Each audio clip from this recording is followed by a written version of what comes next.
a record of this to share with our students and other alum who weren't able to make it here today. But thank you everyone for joining us, and thank you so much to these three outstanding alum who were able to share their time with us this afternoon. My name's Kate Rettstadt, and I'm the Assistant Director of Employer Relations for the Career Education Center at Simmons University. And I am going to pass the baton off to, or wait, before I do that, I'm going to say, feel free to answer or enter your questions into the chat if you have questions at any time. I'll be moderating the chat for our group. And now I'm going to pass this off to Dr. Cody and let her get us started.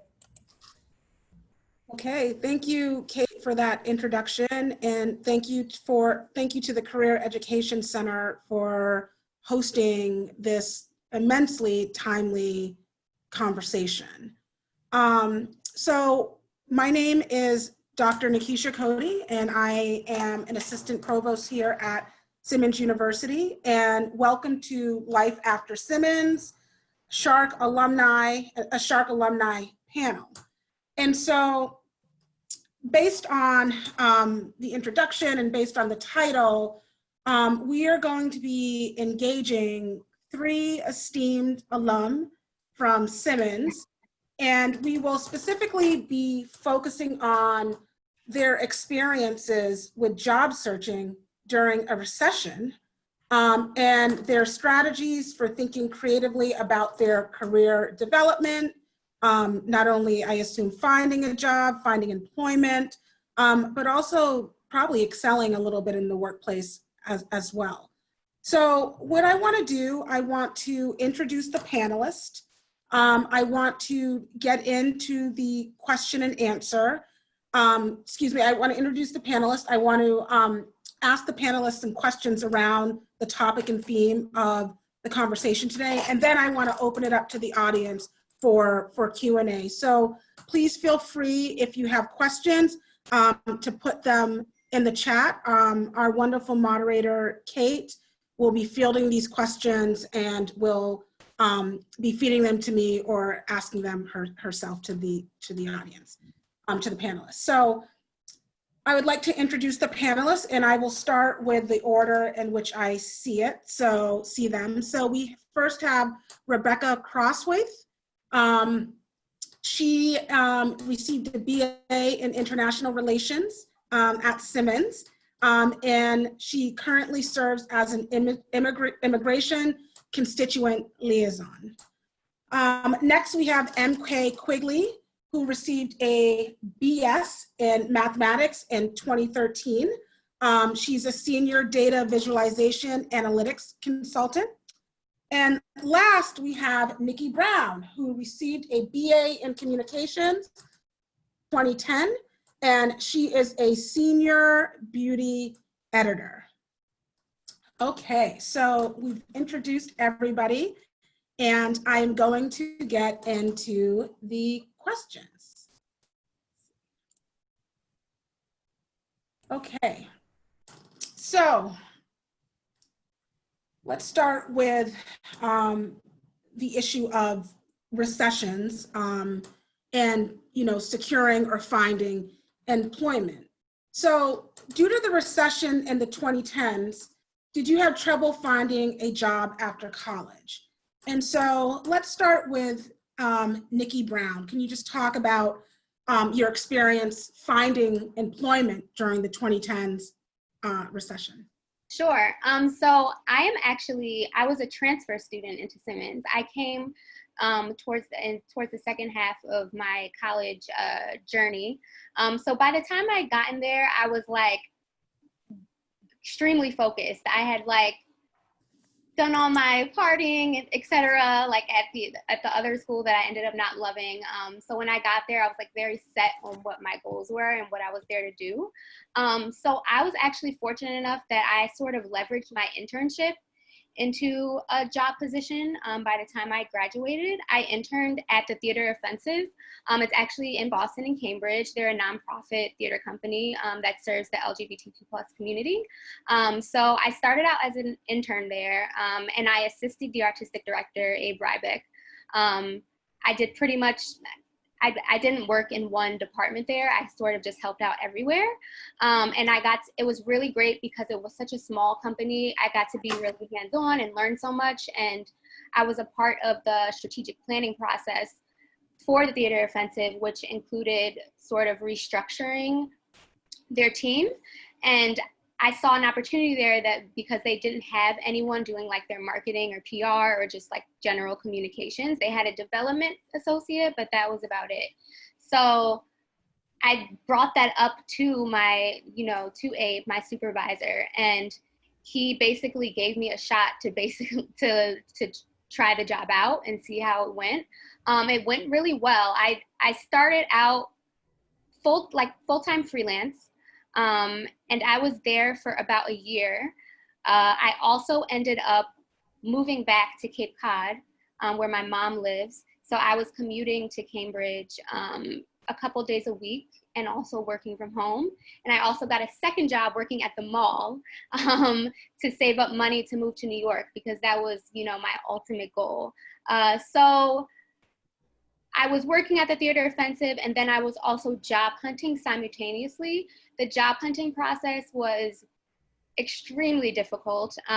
There weren't a lot of entry-level positions out there because of the recession. People just weren't hiring. And to that point, I say like internships are a really great opportunity if you go in there with the mindset of like, I could potentially, find my first job opportunity, whether it's here or through a connection that I find here. So the answer to that question is yes and no. Like I sort of created a job for myself, but in terms of my ultimate goal of coming to New York, that was definitely a challenge just because there weren't a lot of options. Thank you for that. MK, can you talk about your experience looking for work during the 2010 recession and if you had any specific challenges or successes, as Nikki pointed out, in securing employment? Well, I would say in terms of like, if it was a struggle to find a job, the answer would be kind of yes and no. I remember when I was at Simmons, basically everyone, not just at Simmons, but everywhere was saying, if you don't have an internship somewhere good, like you're never gonna get a job because there are no jobs. So the internship market at the time was insanely, basically oversaturated and very competitive. So I did have to get really creative about how I looked for internships. I also should probably mention that I finished at Simmons a semester early, but I graduated with my class. So once it hit me that I could utilize that time to kind of look for a job, it did really encourage me to leverage a lot of the resources that I had. But I unfortunately was convinced that the only thing I wanted to do was work for a venture capital firm, and they don't hire college students. And so I got this crazy internship that went horribly awry.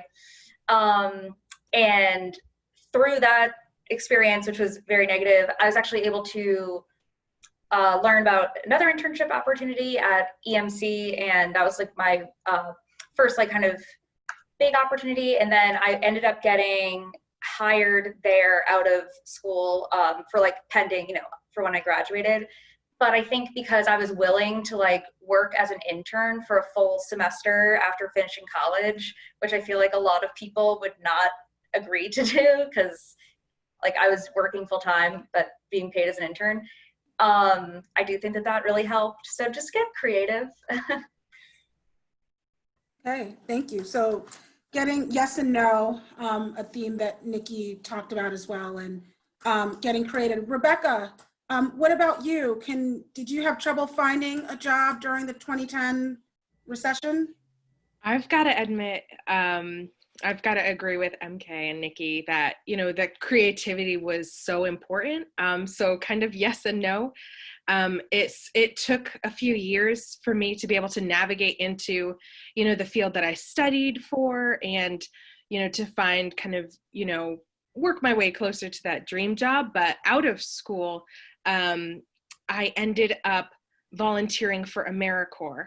So kind of trying to be creative and get my foot down in Washington, D.C., while still giving back, because that was one of the factors that I wanted to do during college, but didn't really have the opportunity, especially when I had to really buckle down for school.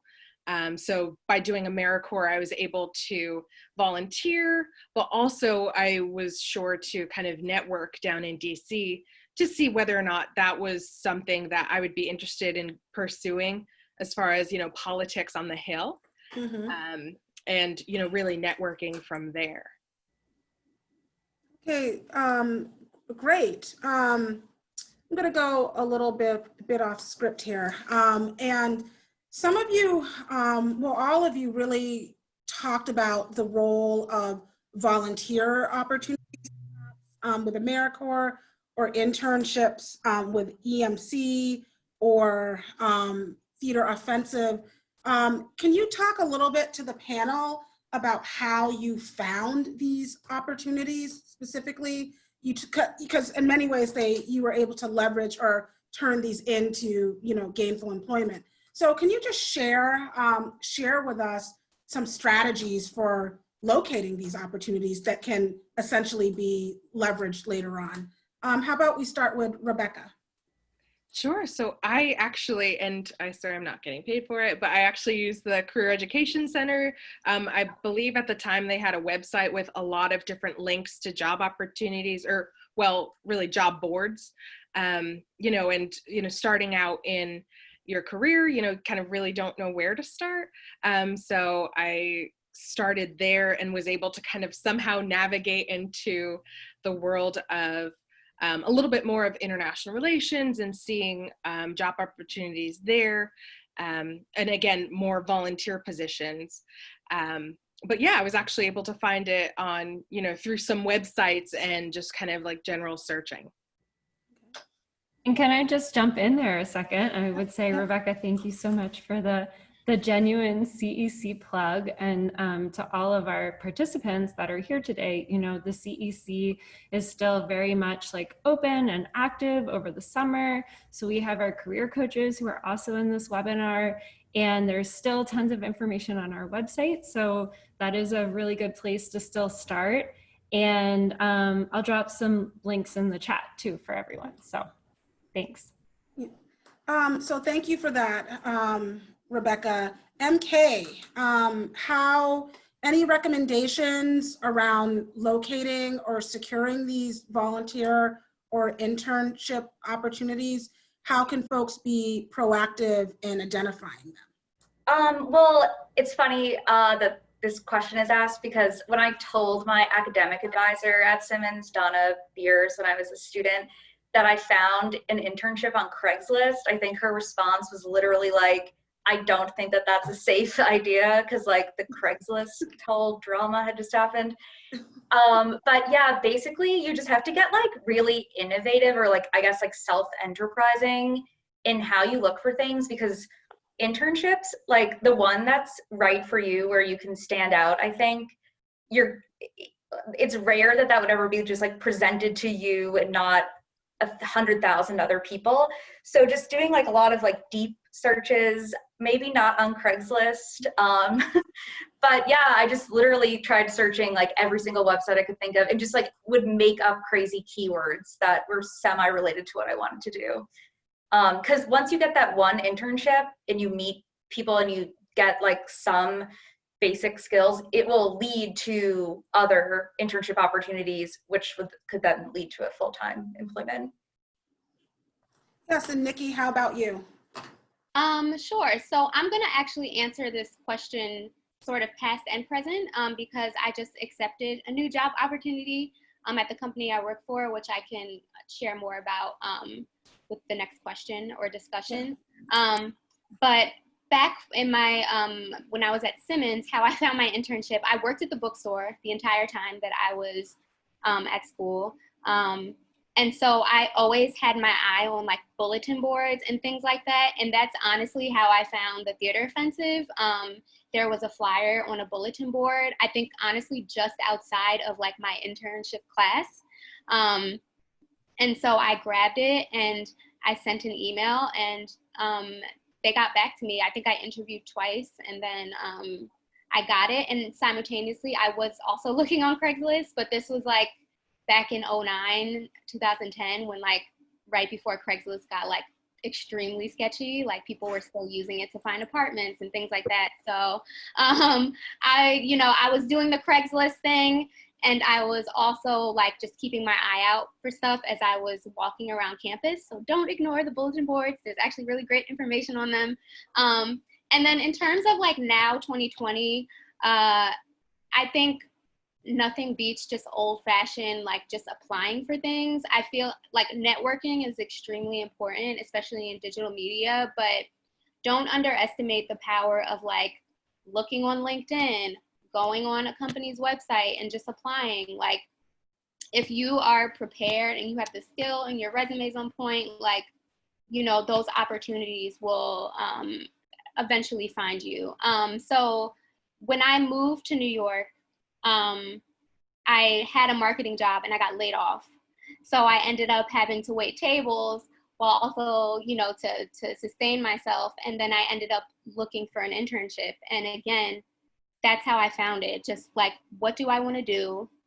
And seeking out places that aligned with my goals and just applying and seeing what happened. And same thing here in 2020. I wanted my goal, I work in beauty primarily, and I've wanted to expand and try something different. I wanted to get more into content marketing because that's more of what I studied in school and what I'm interested in.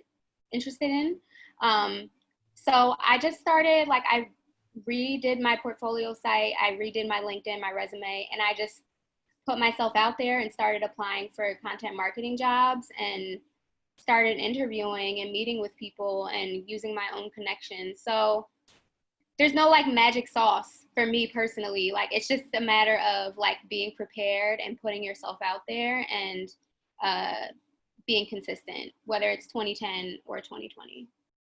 Right. I like that. There's no magic sauce, really. It's about getting out there and being consistent.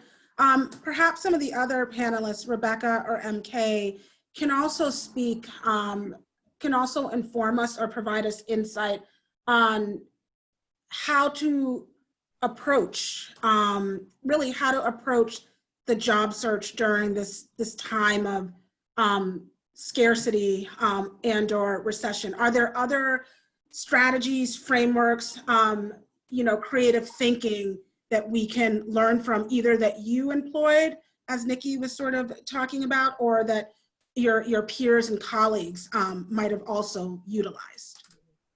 Sure. Go ahead. Yes, sure, go ahead, yeah. I think Nikki made a great point about kind of seeing what you're looking to, kind of where you want your career to go and what kind of realm or space or that you would like to work in that would, make you most happy, because if you're not happy, then, why do it? And kind of get creative from there. So for me, I studied international relations. And so, after I worked in Washington, D.C. for AmeriCorps, I found a job abroad because, trying to find a job in D.C. at a think tank would take an internship. And that was something that I couldn't afford to do. I couldn't afford to live in D.C. and not get paid. And so what I did was I ended up teaching I ended up teaching English abroad in Spain and American culture. And from there, that starts to get on the resume and, show that international relations background. And from there, I worked at a summer camp, but Seeds of Peace, where it brings kids from different conflict regions to the United States. And so I got even more experience with my conflict resolution, doing there, and just kind of trying to work towards your ultimate goal. After Seeds of Peace and, the camp only lasts in the summer. So I ended up working at Best Buy for a few years because, again, recession, and you have to pay your bills somehow, right?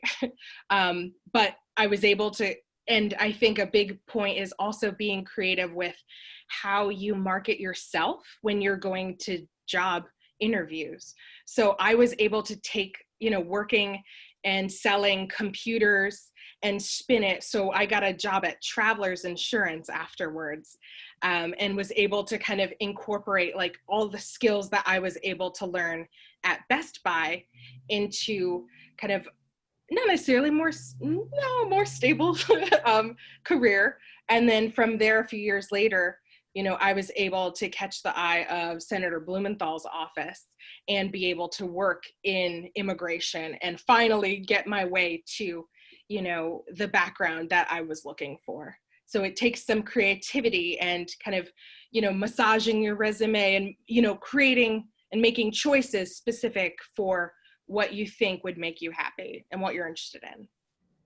Wow, what an incredible story about sort of a winding pathway or road to get you to your sort of ultimate place. MK, do you have any other insight on, a particular framework or insight on how to creatively get to the career space that you want to be in? Yeah, one thing I forgot to mention earlier is that you should, if you're applying for jobs and you're on LinkedIn, you should definitely reach out directly to recruiters, because personally, I have not done that as much. I didn't do that as much when I was in college because that wasn't as much as like a thing. But my younger brother is a couple of years behind me, and he's had a lot of like shocking amount of success just by cold emailing recruiters. But I think also kind of echoing what Rebecca said, that your job search will get a lot easier when you think about like how, not like what your dream job is, but more like your value system and like how you want to feel in that job, because I think it will end up opening up so many more opportunities. Like I also took opportunities working at a summer camp, like tutoring children with dyslexia, which is something that was not even remotely related to what I thought I wanted to do. But that experience ended up being, because I literally took it because I needed to make money, and it ended up being like one of the best ways to learn how to communicate better in my jobs after college. And also, if you're in an internship now, like just because your dream job might not exist there doesn't mean that you can't really like maybe try to craft your own role there and pitch it to people, because if they like you as an intern, like there's always potential to find headcount. So maybe getting creative that way. Yeah, thank you. So I believe, I think all of you mentioned it in some way, and this is the role of networks, right? We know that in the professional development literature and in, specifically the gender and labor market literature, we know the significance of social networks and relationships in terms of helping people navigate and advance in the workplace. And I just, wanted to hover over this point a little bit. Can you all talk a little bit about, a little bit more in depth about the role and the significance of social networks and relationships in helping you manage finding employment during a recession? Can you speak at all to perhaps the Simmons network or Simmons family, alumni, faculty, staff network helping you to secure employment? I can go. Unfortunately, I did not make much use of the Simmons network after graduating, though I totally wish I did. Even though I had parlayed my internship into a job opportunity, like I think it still would have been extremely helpful. So to that, I say like use all the resources that your school offers you. Like they're just, I wish, like honest to God, I wish I had just like taken advantage of all of that way more. I don't think I would have struggled as much in a sense. But in terms of social networks, I think in digital media specifically and publishing, there's this assumption that you need to brand yourself and have a gajillion followers and do all the things to sort of climb the ladder. That's never been my stance. I've always, and I, credit my Simmons education to this, like I've always been more focused on just doing good work. Because, and I can say this too as a senior editor now, like you'll see people online with a gajillion followers who claim to do this, this, and that, but when it's time to like, prove yourself and show that you can actually get the work done, like a very, very small percentage of those people can actually, back up what they're saying online. So, I mean, I think it's more important to just focus on doing good work. And unless you're applying for a social media specific job, then obviously that's important. People want to see that you're, that you're creative and you know what you're doing. But for social networking, I mean, I think that I would hope that when people make social profiles that they're putting up content that just reflects the kind of person they are and what their values are, and that they're doing good work behind the scenes. I think it's cool to network, if you see an opportunity, I think it's totally fine to like post a comment, like how can I get more information, or send a DM if that person has made it clear that they like actually check their DMs. Like as an editor, I do that all the time. Like if someone reaches out to me in the comments or DMs, I'll respond to them. So to that, I think like shoot your shot if like the opportunity presents itself. But I don't know. I kind of want I want like my industry specifically in general to move away from this idea that you need to be an influencer of some kind to make it. That's never been me. And I think I've done well for myself just because I've been focused on doing good work at my desk and in real life. So. Yeah, I definitely would agree with that. I think that for me personally, networking, I think when I was in college as a math major, obviously it's not like the largest program at Simmons, but we had a very involved alumni network, which was great. Unfortunately, I don't think, like at the time, it wasn't really super aligning with some of the things that I wanted to do, but I totally agree with what Nikki said in the sense that like, I always wanted to work at a hedge fund, but I never thought that I thought there was like a better chance that I would become an astronaut than ever get recruited to work at a hedge fund. But because I just like focused and did good work, like people that you meet will remember you for a very long time. And like ultimately I was able to get, because I knew someone, to go work for a hedge fund a few years ago. And like, I think it's because your work will speak for you, but you do kind of have to like make yourself know how to pitch yourself to people so that they remember you in the future. Absolutely. And I think I remember at Simmons, networking, at least in the international relations and the political science department, was huge. Like we were always getting pushed out there and it was so scary. But because I think I did it so much at Simmons, it really helped me to get more comfortable with networking. And, I agree with these two, that's how I got into my current role, because I happened to be at an event and talking to someone about, what I've done in the past and the international relations roles that I've had in the past. And they happened to have an immigration position opening up, so it was entirely based off of a conversation and not necessarily branding myself, but, having that courage to kind of put myself out there, even though I had no idea that, the conversation would lead to that.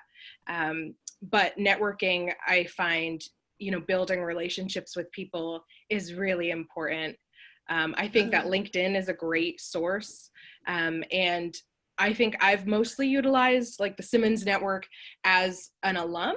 I try to put myself out there for, undergrad, folks who are trying to graduate. Even when I do the note card every year, I put my business card in, and I happen to be the internship supervisor. So if anyone needs an internship in the US Senate, send me your resume. Especially because for women, it can be very nerve-wracking to put yourself out there and try to, advertise yourself like, I am the best person for this role and here is why. So I think that it's important for us, as we kind of go up that ladder, to make sure that we're bringing other women with us as well. Okay, this is awesome. We do have some questions from the audience, and I wanted to get to those in a second, but I realized, and I probably should have really started the panel out by asking folks to describe briefly what their current roles are now. But what I would like you to do is talk about, briefly talk about your current role, what you are doing now, and where you see yourself going in the future. MK, would you mind sharing a little bit about Sure. right now and where you see yourself in the future? Sure. I apologize in advance if it's not like super riveting, but currently I am a principal consultant for data visualization and analytics. So I work mostly with enterprise style corporations that need large scale projects that involve a lot of data visualization. So the use of interactive graphics like Tableau, and a lot of data modeling to answer business problems, which is crazy because when I was at Simmons, that role did not exist in the world because the technology didn't even exist. But I think in the future, what I would really like to do, because I've been in consulting for a few years and I'm kind of ready to go more in-house, but I would like to work in basically direct to consumer strategy for mid-sized pharmaceutical companies, specifically in partnerships with generic pharmaceuticals. Okay, thank you. Very specific.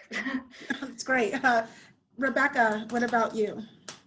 So I'm an immigration constituent liaison. So for the United States Senate and members of Congress in general, they have their teams down in DC, and then they also have teams in their home districts. So I work in the state office in Connecticut.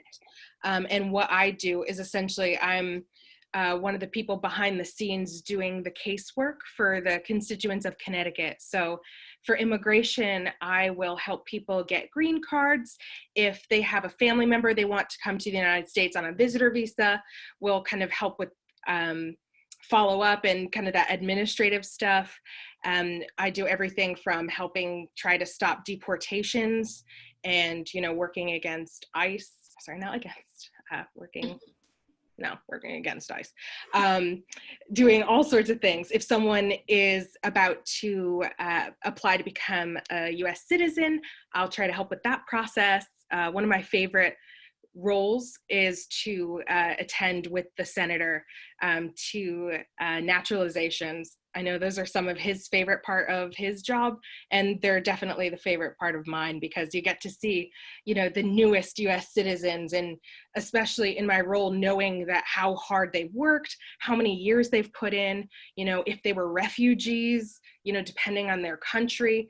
It's just really, really rewarding job. Great. And where do you see yourself going? Where? Great question. I am currently trying to figure that out. With the role that I am doing, I have seen so many people come to our office. Most people come because they're having a major issue. And I've found, when people say oh, that person should have come here legally. Well, most times they have, or they thought they did, but then some lawyer or notario has told them that, oh yeah, you're fine, you've got your papers. And then these people find out when ICE knocks on their door that they don't, and that they have been here without documentation. So I'm currently debating if I want to become an immigration lawyer. Right. And Nikki, what about you? So I'm in transition. Right now, I'm the senior beauty editor at stylecaster.com. We're a part of the women's lifestyle division of Penske Media, which is a pretty big media corporation in the same vein of Condé Nast or Hearst or all the others. So I oversee the beauty vertical here.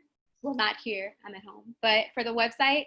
I sort of, in the same vein of what Rebecca was just talking about, I've spent the past, I want to say almost year, just sort of coming back to square one and figuring out like where I want to be in the future and what my goals are. And the long and short of it is that I love the work of an editor, but I don't want to be pigeonholed into just beauty content.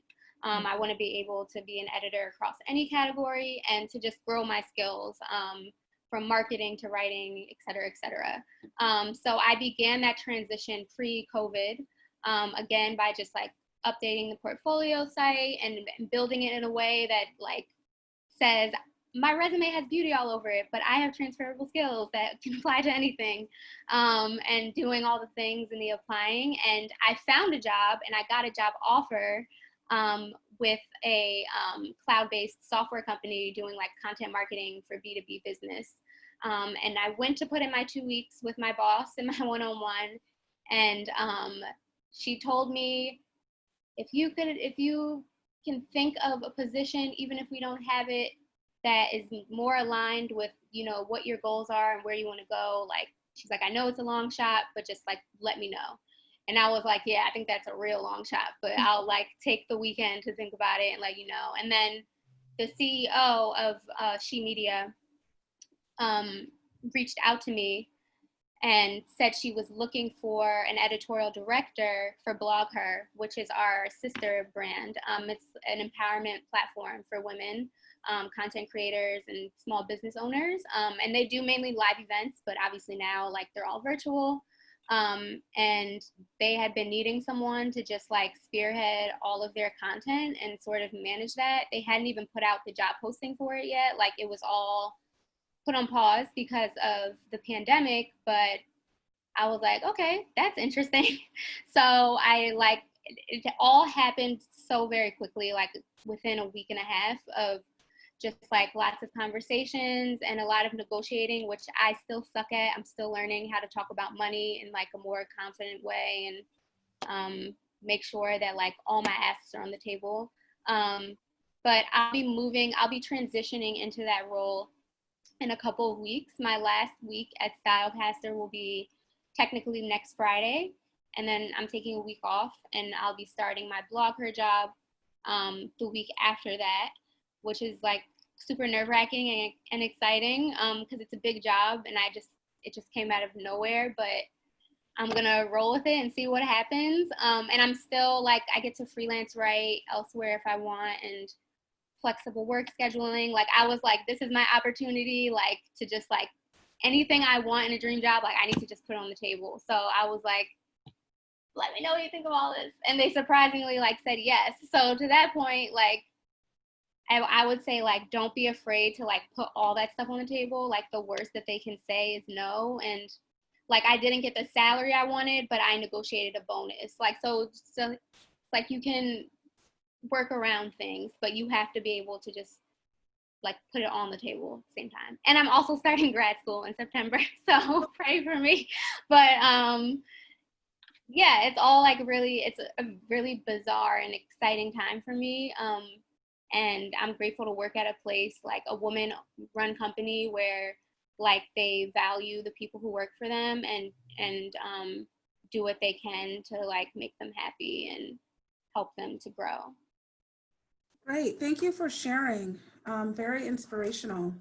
So I want to get into some questions from the audience. And so I'd like to say to the audience, feel free to put questions in the chat, or feel free, we have a small enough group, feel free just to unmute yourself and ask your question directly to the panelists. But I will start with one question we have in the chat. And this question is for Nikki. This student says, I'm a student in the communications department and would love to work in the beauty or fashion industry. I was wondering what activities or work I can do to make myself more qualified for opportunities in the industry, because most of my experience has been in nonprofit or health-related spaces. I think this is a fantastic time to pitch to different brands as a freelance writer. You can also pitch directly to me. I'll give you my contact info. Most companies are sadly on a hiring freeze right now, just for safety reasons. Like, people are losing money left and right. I'm grateful to work at a place where, like, I haven't been furloughed or laid off or anything like that, but freelance writing is in high demand right now. So I think this is a great opportunity to just put yourself out there. There's so many resources as far as like how to pitch, and I think depending on the place you want to pitch, most websites have information on how to do that. This is also another great opportunity for social networking, where, like we said before, think about your why, what your goals are. Think about the type of writing that you want to do, the type of topics that you want to cover, and then make a list of publications or websites that, you know, host that kind of content. And then go follow the editors on Instagram, and don't be afraid to like reach out in a comment and say like, hey, I'm a recent grad interested in freelance writing. Are there any opportunities? Go to the company's website and see what information you can find.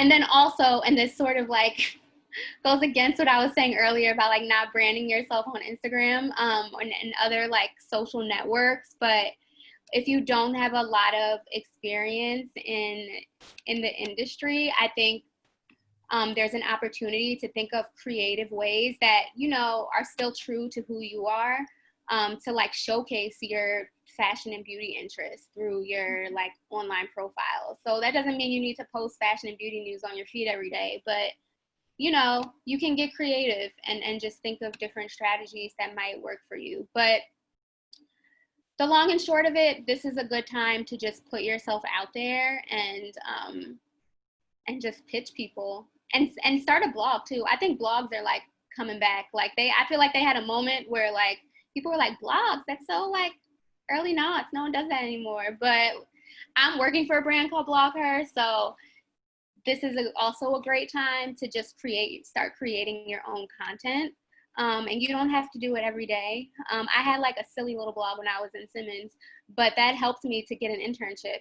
Like I put on my resume, I'm like, I've never worked in this category before, but I'm capable of doing this type of work. So I think you're just gonna have to get creative and don't be afraid to put yourself out there. And I'll share my info so we can connect.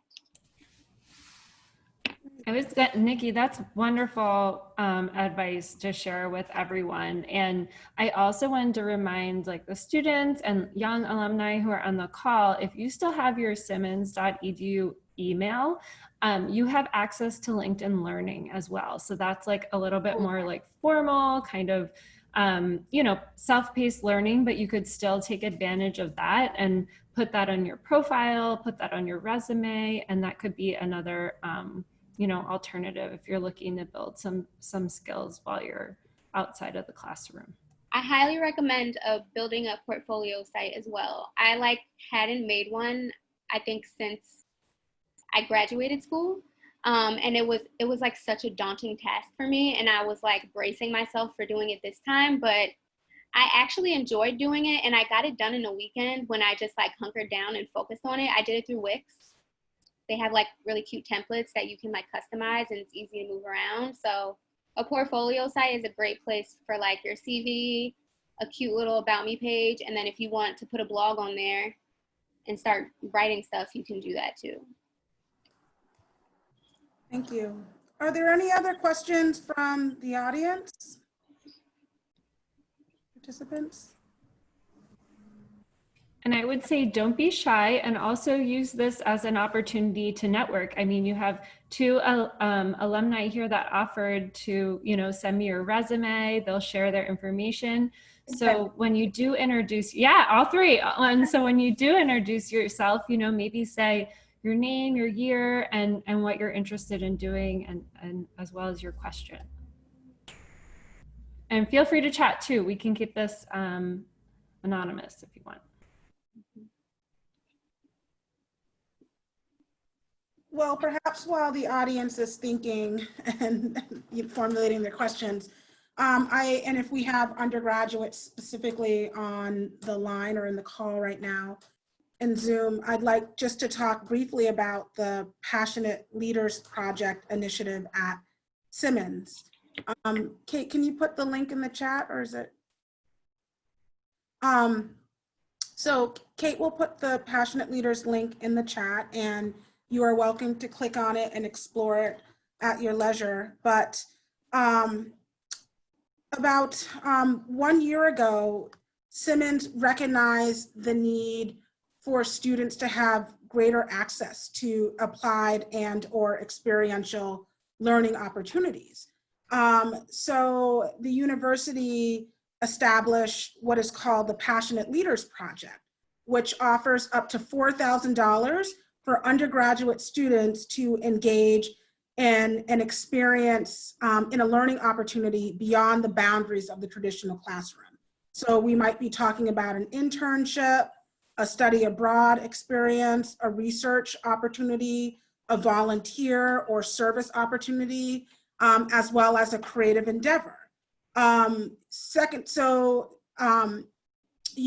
have to be a second semester sophomore at least, and you are able to submit a proposal to engage in a project or an opportunity that you are excited about. So as Rebecca sort of talked about, while working or interning in DC may be a wonderful experience, it's oftentimes very expensive. Passionate Leader funding, this $4,000 could be used to not only support basic cost of living for an internship in DC, but also to provide yourself with a small salary and or stipend for participating in this work over the summer or over the school year. So if you click on the Passionate Leaders link, you will find all the information you need to know about the guidelines, examples of projects, and even the deadlines. So for instance, we have a call for proposals coming for August 1st, beginning of August, and that can be used for projects that one might want to engage in the fall, spring, or summer. And then we will have another call during January 2021, and that can be used for projects taking place in the fall, in the springtime, spring semester, summer, and or fall. The grant is given as a stipend to you, so you will have to arrange with our accounts payable office to receive your check or your stipend to engage in your project. And you have up to a year to complete the entire project. We understand some projects might last longer than a semester, research projects, certain internships, what have you. So I encourage, thinking about what all of these alumni have just pointed out to us, the role of internships, right? So Passionate Leaders funding can be used for such opportunities that are so critical, obviously, to their success. So, and if you have any questions about Passionate Leaders too, I'm able to answer them now as well. Sounds like a great opportunity, geez. Yeah. Right. There's so many new things that happen, in the past 10 years. We have Passionate Leadership Project. We have Handshake, which I dropped the link there for students to access as well. And that's our new online job posting and internship posting board. And then also the Simmons Network, which is how I was able to connect with all of you, So those are just three great areas where students can reach out and get more information and interact with the Simmons community. And No I don't questions? recall if it was MK or Nikki who earlier mentioned, but if you just like a word of advice, if you find yourself in an internship and you're like, oof, this is not what I want to do, that's okay. Sometimes it's helpful for you when you're trying to choose your path to try to kind of like eliminate things. So actually at Simmons, I did 2 internships. And one, I was able to work on campaigns and realize that that is not for me. And it was a great way to, while I'm going to school, to realize like, okay, this is something I can cross off my list and kind of keep trying to pursue what I'm interested in. I think that also applies just to jobs in general, like speaking up when you're not happy about something, anything. Like, I think the media industry is certainly dealing with a reckoning right now of just like women who have been, Black women specifically, who have just been treated so horribly behind the scenes. And I know a lot of these women, and I think we all have been complacent to some degree. But I think it's helpful to also remember that when you're just like, you're in your career and you're at a job, like, don't ever ignore your gut feeling. If you're unhappy about something, from pay to the work culture to your workload, like, do not be afraid to speak up. Like, if you're working at a company where people really value you, they'll listen and they'll work with you and they'll try to find a solution. And if they don't, then that probably means that like you might want to reevaluate and go somewhere and start making plans to go somewhere else. But I was just reminded of that as I'm making my current transition. Like, I don't think my transition would have been as like hurried or like crazy if I had just like spoken up earlier. And because I have such a close relationship with my boss, like I could have talked to her a month ago and been like, hey, like, I want to move on and do something different. I love working here, but I just want to let you know that like that's something I'm thinking about.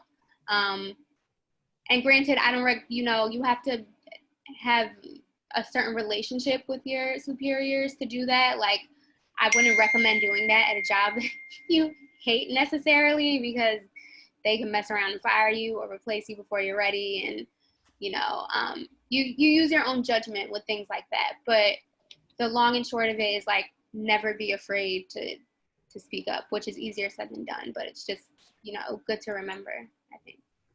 Okay, we have a question from a participant. So, and this is directed towards all the panelists. While you were searching for jobs during the recession, did you have to have an open mind regarding location, or could you find a decent amount of jobs in a certain location? Do you have an open mind to move? That's a great question. Yeah. I'll kick it off. So for what I studied and for kind of politics and international relations, that mostly, if you want to stay domestically in the US, that's mostly in Washington, DC or New York City.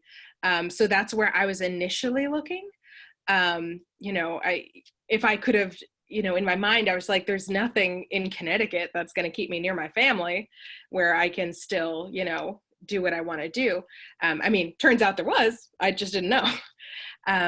But I think keeping an open mind and being willing to take adventures, especially now in the recession, it really helps shape who you are. So for me, when I was going to graduate, and I'm like, you know what, I'm just going to up and move to DC. I don't know anyone there. And then after that, I up and moved to Spain. Didn't know anyone there. But those are some of the most profound experiences that I've had in my life. And like the other lady said, really helped shape and kind of cement the values that are important to me. And it also kind of got, I have such a travel bug that it really helped.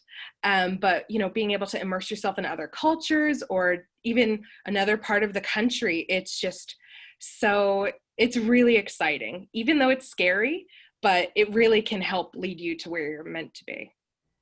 Yeah, and I think that, like, for instance, for myself, well, I don't drive. So for me, I was like, all right, let me focus more on industry locations, because then I could use that as a guide as opposed to limiting my scope based on the fact that I don't drive. But I will say that, like, when it's the right opportunity, I don't think that you'll even give it a second of thought. Maybe you will after you accept the position, but like when I got offered a position in New York, they told me that I had to move there and fully start full time in under 4 weeks. And I just like, it was just so the right opportunity for me that it never was a consideration of like, I just knew I was going to be able to get it done. And then I did. And then when I was ready to leave New York for other opportunities, it was a lot easier because I could reflect back on how that was a positive experience. And yeah. I will say for my industry specifically, like there was certainly an emphasis on like working in metropolitan cities. Like if you wanted to do this kind of work, like my reasons for moving to New York were that, but also to be close to family. Like there was a mix of things that made me want to come here. But I think we're in such a great time now, again, where media is dealing with this reckoning, and like a lot of things are getting dismantled. A lot of old rules are getting thrown away. And I think one of them is like this assumption that you need to live in New York or LA or wherever else to be successful. One, I think a lot of companies are realizing that people work just fine remotely. That's why I negotiated that for my new job. Is like, I'm about to be in school. Like, I'm not trying to be in the office every day. And I think in general, like, people are more accepting of that. So like the other ladies have said, I think it's just really good to remember your why at the end of the day. Like, remember your values, where you want to be, who you are outside of your job. Like, I think we get so wrapped up in our jobs, and we like have all of our requests based on that. And it's like, remember that you are a person outside of this work too. So consider all of that when you're thinking about like where I want to live and where I want to travel to. Like, think about what you're doing outside of work every day as well, because that's super, super important. Also, if you think work travel is fun, like constant work travel, just keep in mind it's not a vacation, it's not fun. So like if someone's like 75% of your job is travel and you don't like being in hotels alone, probably don't take that job. Yes, I can agree with that from past experience. But I would also say to Brianna, to her question about location, you know, something we haven't really brought up is what's caused this recession, and that is COVID. And so this has, like Nikki said, really changed the way people are starting to think about work. And so maybe there's an opportunity that you're interested somewhere else, and now there's the option to work remote. So you can still, you know, look for that job in, you know, California, or who knows, maybe you have Ohio, family in Ohio or whatnot, and still be based where you're based, and yet still have that access to that other geographic location when things start to open up, right? Yeah. Well, I know we are getting very close to the hour.